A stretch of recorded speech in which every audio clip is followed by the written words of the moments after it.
we all fall down.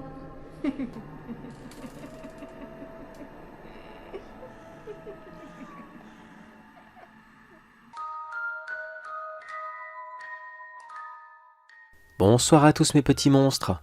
Un rapide petit message avant que l'histoire ne commence. Car figurez-vous que cette histoire est la toute première de l'une des 2 nouvelles séries que je vous avais annoncées plus tôt. L'autre série arrive très bientôt, c'est promis. Cette série aura pour but de vous montrer un autre visage de chaque mois de l'année. Ça sera toujours un mois et une couleur. J'aurai bien sûr préalablement choisi toutes les couleurs à l'avance pour être sûr et certain qu'elles soient bien dans le thème et pour vous faire découvrir autre chose. Alors j'espère que vous apprécierez cette toute nouvelle série, car n'oubliez pas, il n'y aura que 12 épisodes. Et peut-être, je dis bien peut-être, si elle a reçu un très bon accueil, on la renouvellera l'année prochaine. On verra bien. Allez, sur ce mes petits monstres, place à l'histoire.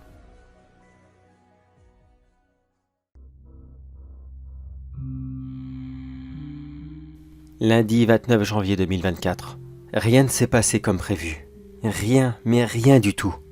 Ça n'a été qu'une succession de catastrophes qui n'ont fait que monter et monter. Jamais de toute l'histoire de ce pays on a vu une telle chose. C'était même inconcevable que cela puisse arriver. Une petite semaine qu'ils ont dit. Une petite semaine. Qu'est-ce que ça pouvait être une semaine? Et encore, une toute petite semaine. À peu près 3-4 jours. Normalement, ce n'était pas méchant. Eh bien non. En fait, ça a duré 3 semaines. 3 semaines à la place de ces 3 misérables petits jours. Ça a été une véritable catastrophe. Je me souviendrai toujours des mots qu'ils nous avaient annoncés aux infos. Ils étaient si rassurants. La météo même ne cessait de dire « Ce n'est qu'un simple vent du nord. Ça va nous rafraîchir et nous faire tomber en dessous des normales de saison, mais rien d'alarmant. Pas de souci, ça ne durera pas longtemps. » Mais non. 3 semaines. Et encore, ça aurait été au minimum les moins 15 degrés qu'ils nous ont annoncés. Là aussi, ça aurait pu le faire. On se serait bien couvert. Mais ça aurait pu. Eh ben non. Une fois encore, c'était un mensonge. On n'a pas eu le droit à moins 15 degrés. Non. Oh non, ça aurait été trop beau. On a eu le droit à moins 30 degrés. Moins 30 degrés. Jamais on n'avait connu ça. Ou peut-être il y a super méga longtemps. Mais pas à notre époque, non. Nos architectures ne sont même pas conçues pour résister à un tel froid. Tout notre système routier. La DDE et les autres services privés qui eux aussi s'occupaient de les entretenir. Ils ne savaient pas comment faire. Tout n'a été qu'une succession de catastrophes. Tiens, les routes par exemple. Les premiers jours ça allait, il y avait du sel. On s'est permis de le faire. Mais toutes les réserves ont été utilisées en 4 petits jours. 4 petits jours sur 3 semaines. Le sel était aussitôt posé que la neige et le froid le consommaient sur place. Au lieu de l'inverse. S'ils auraient mis des couches de sel très impressionnantes dès le début, pourquoi pas? Peut-être que cela aurait tenu. Mais pas les quelques microgrammes qu'ils versaient ici et là. Résultat, il n'y avait pas une autoroute qui n'avait pas connu d'accident mortel. Il y avait un bouchon tous les 100 km. Des gens sont restés bloqués dans leur voiture. Et beaucoup sont morts de froid car personne n'était venu les chercher. Les embouteillages les plus grands qu'on ait jamais connus. Et encore là maintenant, au moment où je vous parle, des centaines et des centaines de kilomètres d'autoroutes sont littéralement fermés. Pourquoi? Les propriétaires ne sont toujours pas venus chercher leur voiture. Et aussi que beaucoup, mais beaucoup de voitures n'ont pas encore été fouillées par les pompiers et ils ont très peur de ce qu'ils vont trouver. La liste va sûrement encore beaucoup s'allonger. Toutes les entreprises du pays ont été paralysées. D'abord, c'était les petites entreprises qui ont essayé de monter le chauffage. Mais comme je vous l'ai dit, elles n'étaient pas équipées pour cela. Beaucoup d'entre elles se sont effondrées avec le poids de la neige qui ne cessait de s'accumuler. Elle et énormément de maisons aussi.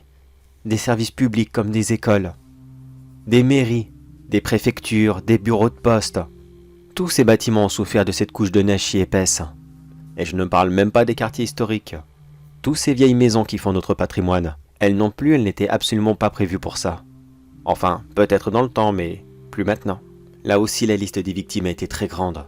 Plusieurs personnes se faisaient ensevelir ou recevaient le toit de leurs entreprises, littéralement sur la tête.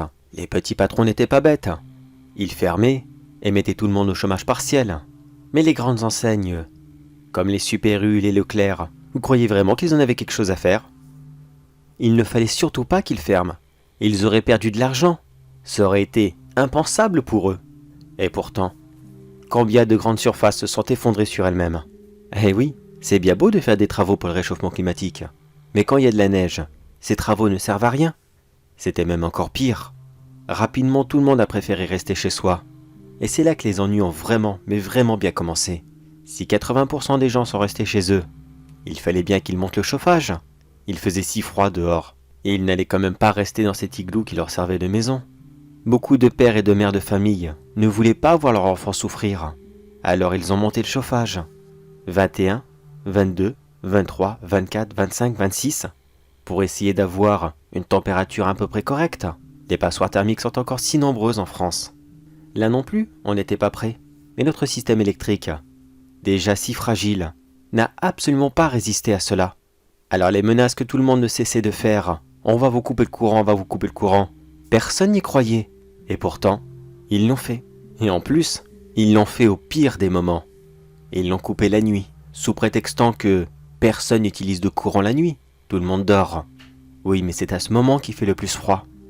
En seulement une seule soirée, une seule toute petite soirée, des milliers et des milliers de maisons qui étaient beaucoup trop mal isolées sont devenues en seulement quelques heures de véritables congélateurs.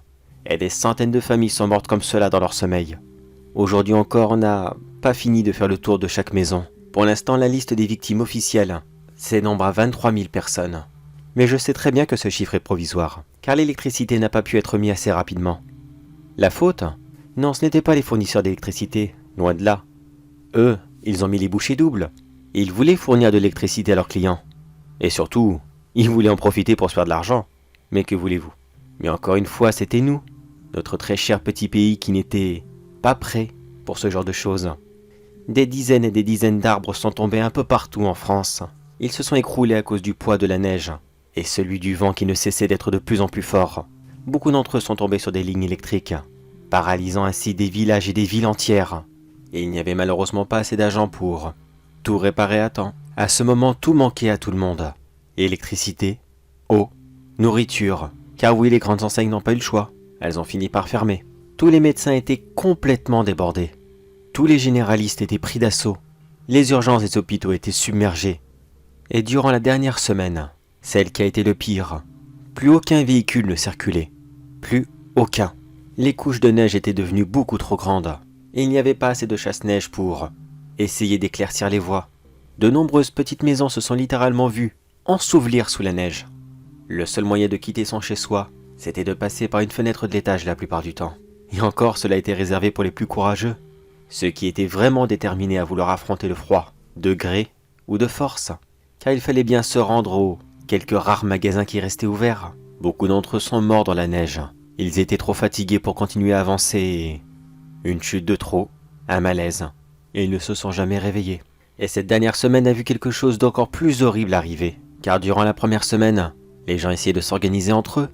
Ils se rassemblaient dans la plus grande maison du quartier pour économiser le chauffage et l'électricité, partager les réserves de nourriture pour essayer de faire des plats beaucoup plus gros et beaucoup plus nourrissants, et surtout qui pouvaient durer plusieurs jours.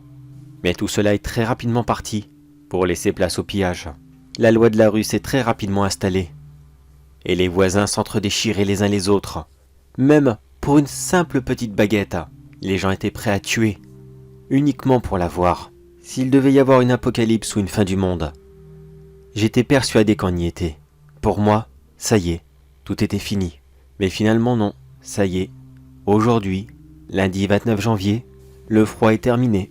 Ça a même été si soudain, les moins 20, moins 30 degrés que nous avions eus sont littéralement partis en une nuit.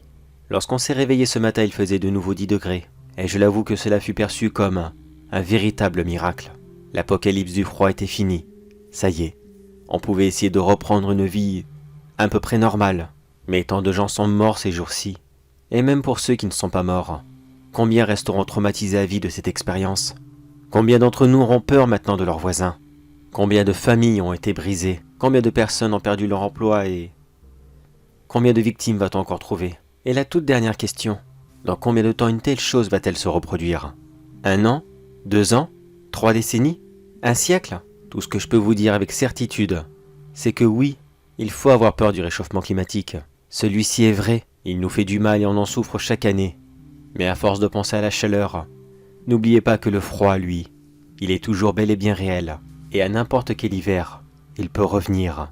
et être encore bien plus mortel.